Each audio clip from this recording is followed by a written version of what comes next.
There was quite a storm, tinkling ice, branches crashing down, kaboom, crack, kaboom, the tinkle of ice and the crack of tree branches falling to the ground, kaboom, crack, and the rain, and then darkness.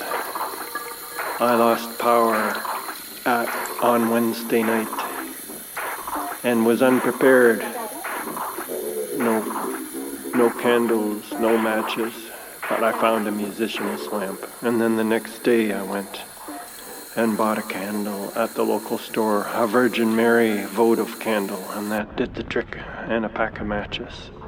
A candle and a pack of matches and the musician's lamp.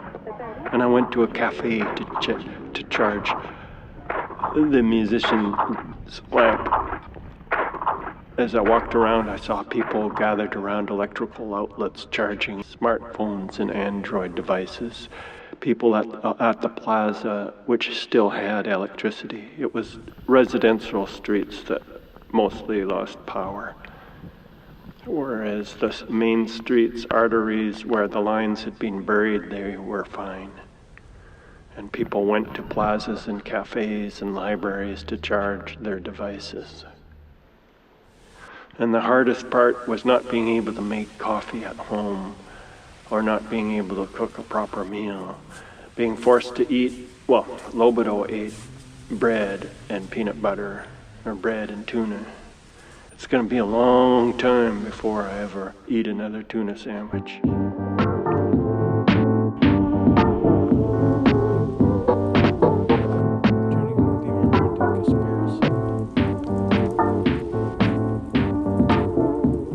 It was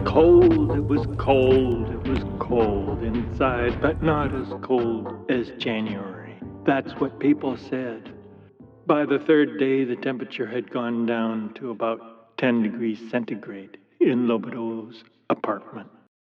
Just when it was starting to become quite uncomfortable, the power came on. Hallelujah, hallelujah. Some people had to wait up to 6 days or more.